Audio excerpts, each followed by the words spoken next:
بسم الله الرحمن الرحیم. ګران قدرمن کتونکو، دا وخت ناست یم د شلتالانو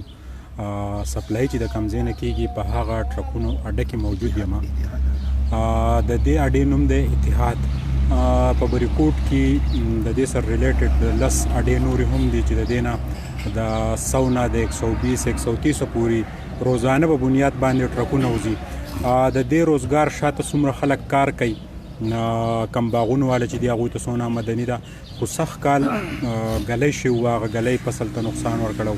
بیا زموږ د دې ځای نه چې کم شلتالان لاړل د پنجاب مختلفو منډهو ته، فیصل آباد، ګوجرانوالا، لاهور، پینډۍ ته، هلته کې د هغه فروټو سره هغه انصاف ونه کړی شو. آیا مسټیک د هغه ځای چې کم منیجمنټ دی یا لابینګ دی یا د دغې اړتیانو خپل یو مافیا همي یا هلته کې انتظامیې په دې کې کردار ادا نه کړو، هغې ته چې ډېر لار ور نه کړه، هغه شلتالانو کې د دې ځای خلکو ډېر زیات نقصان وکړو، مالي پریشانو سره مخامخ شو. زموږ سره د دې اتحاد اډې یو ملګری ناست دی، دا راته خپل تعارف را سره وکړئ. د هغې نه بعد زما جی واحد زمان بابو نوم دی او د فروټو د کاروبار کوو. د شلتالانو الوچو خوبانو کم چې کم په سوات کې کم فصلونه کم میوې دي د هغې ټولو کار کوو. دا راته ووایه چې زموږ د دې ځای دا کم ځای چې موږ ناسو کوټه نوی کلی، دا د شلتالانو هب دی. دلته د شلتالانو پیداوار چې دی د پوره ملک په سطح کنګ ووایي د ټول نه زیات شلتالان دلته پیدا کیږي. دغه رنګې د دې ځای نه روزانه 120 یا 130 ټرکه مال پنجاب له ورکول، دا هم یو لوی فګر دی. آیا هلته زموږ د دې فروټو سره انصاف ونه کړی شو، هغه ریټ موږ له رانه کړو؟ آیا دې کې څوک مافیا انوال دي؟ دا ریټ ولې کم شي؟ دې ته هغوی داسې څه ماحول جوړ کړي چې د سوات فروټو ته ماحول خراب شي؟ د ټول نه غټه خبره دا ده چې په مخکې وخت کې د نواز شریف چې کله حکومت و نو په هغې کې داسې به و چې لکه کله به په روجه کې زموږ د شلتالانو ریټ تیز شو نو هغو به ولا یو مخصوص ریټ مقرر کو او وی به چې دا به د دومره قیمت نه ګران نه لای، لکه چې فرض کا 500-700 روپۍ باندې به کریټ خرڅېدو نو هغو به ولا ریټ مقرر کو چې په 350-400 روپۍ باندې به دې کریټ اخلي. هغه په څه وختو دپاره موږ ته هغه ریټ میلاو شي د روجې یو څو ورځې او بیا پې د هغه ځای نه حکومت پابندي ولګوي نو په هغه وجه باندې ګران نه خرڅېږي. نو لکه په هغه وجه باندې موږ ته اوس چې موجوده کم حالات دي، د اختر نه بعد چې کم حالات جوړ شو هغه دومره خراب جوړ شي. زموږ د الیګرین شلتالان چې کم دي دا د دې پیټۍ پیسې نه کوي،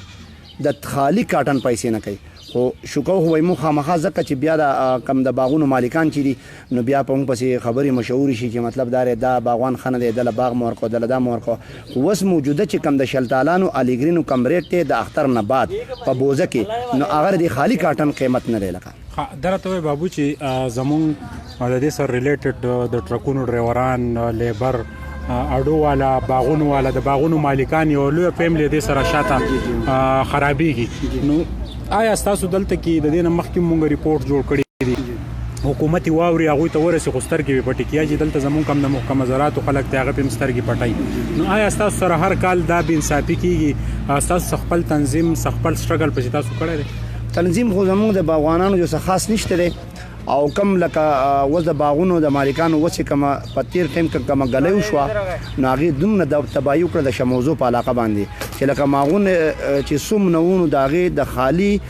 کمې خرچې سرې سپری او کټاینې چې کمې خرچې شوي د هغې پیسې ونه کړې. مالکانو ته چې کم یو ته وایي چې تاسو چې وګټئ نو موږ له راکوئ. نو لکه ډېر غټ حسر د خاص طور د شموزو په علاقه باندې چې کومه ګلی شوې ده نو د هغې باغونو چې لکه مکمل غونډې پیسې بایللي، لکه د باغونو صرف خرچه یې کړې ده او نورې غونډې بایللي. بابو دا راته ووایه چې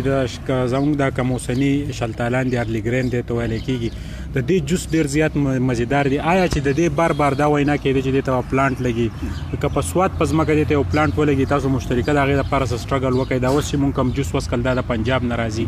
د ام یا د شلتالو په موږ باندې په ګرانو نرخونو خرڅېږي، نو دا به موضوع نه؟ د شلتالو جوس چې کم دی د ټول نه بهترین جوس دی او د ټول نه ګران هم دی. خو د بدقسمتۍ خبره دا ده چې زموږ په سوات کې د دې دپاره هېڅ انتظام نه دی چې کم مال چې اوس موجوده وخت کې زموږ نه په تې ملګره کې په 40 او 50 روپۍ باندې خرڅېږي نو که د دې فیکټري وی دلته او د دې نه جوس وته نو لکه زمونږ به د معلوم نه په حق قیمت خرڅېدو او پیدا به کېده د شلتالو به زمونږ دونه ځکه لکه موږ غورځو نیم په نیم وغورځو او بیا د هغې نه چې کم تی ملګري ته ډېر ډک تو دا زموږ د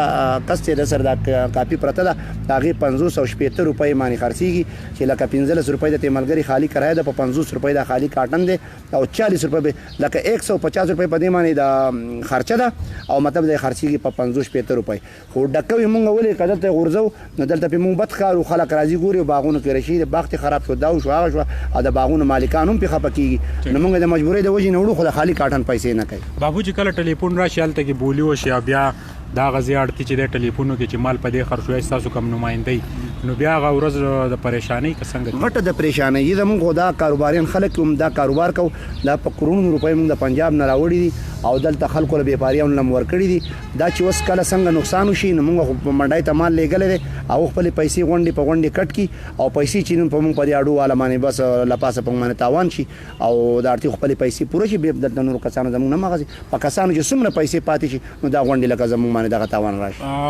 بیگانه چې کم ریټ راغلی دی هغه د زموږ چې کوم پیټۍ زی دا 100 کیلو یا سره ریټ راغلی درې خو باندې د پیټۍ چې د 15 نه 10 کیلو پورې ده دا 3.5 ولا 400 روپے پورې خرڅيږي او شلتالو چې الیګرین چې کم دی نو دغه د 100 نه والا د 3-400 روپے پورې په 400 لکه په 0 پیټو کې به یو سل پیټۍ تقریبا دا وایي چې به خرڅ شي خو نور چې دغه پیټۍ خرچه سونه د کاټن د دې پیټۍ خرچه چې دا نو د دې کم از کم لکه د مارکیټ تر رسیدو پورې 160 70 180 روپے پورې خرچه راځي نو دا کوم چې په 100 لاټ شي بده کې دا 160 70 روپے دا زموږ د جب نه لاړېږي د تقریبا د مالک نه په 200 روپے دا زموږ ته د مالک نه پریوتی دا خپ برابر صد پاسه په 200 روپے د مالک ته پریوتی دا 180 روپے په دې باندې خرچه ده او خرڅ په 100 185 بس ویل بابو د سند او د پنجاب چې کم فروټ دی یا د هغه کم میوه دي هغه د ډېر ښه ماحول جوړ شي دلته په سواد کې په خیبر پختونخوا کې افغانستان ته لاړ شي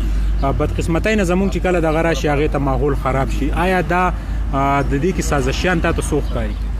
یاره چې په دې خو زه نه پوهېږم خو په هر حال لکه زمونږ د سواد سره په هر موقع کې ظلم کېږي زمونږ د سواد ته میوې سره په هر موقع کې ظلم کېږي او زمونږ هېڅ سیسټم نشته حالانکې وزیر اعلی و زمونږ د علاقې دی زمونږ د مټې دی هغه د دې شي سره لکه د هغه خپل باغونه دي په هغې باندې پوه دی لکه موږ څو پروګرامونه وکړل خو هېڅ قسمه د لکه زمونږ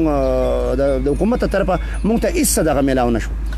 درنګ جهان مننه زما سره دلته په اتحاد کم د فروټو د سپلای چې یو لوی اډه ده د هغې ملګری بابو زنګ سره موجود و د شلتالانو د بحران چې کم دی چې یوه پیټۍ په 100 150 یا په 200 روپۍ خرڅېږي خپله خرچه په 170 روپۍ دوی ته دلته په اډه کې پرېوځي نو دا یو لوی زیان دی د دې ځای د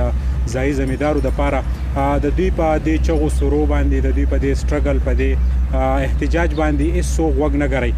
دا دومره لویه فیملی د دې نشاته چې کم کار کوي کم خلک کار کوي هغه ټارچر کېږي خو حکومت زمونږ د صوبې حکومت پې هم خاموشه دی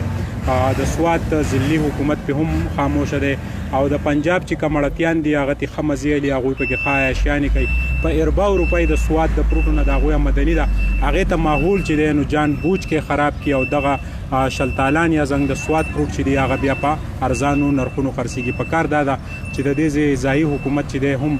په دې باندې ایکشن والي او د دې لپاره یو جامع پلان چې دی یا د جوسو فیکټرانې ولګوي چې د دې شلتالانو نه د سواد په ځمکه جوس وځي او هغه جوس چې دی بیا د ملک ګوټ ته ځي نو دا به د زمیندارو دپاره لوی د پیدې سبب جوړ شي د کیمرامین حسین سره سهیل باچا کوټه سواد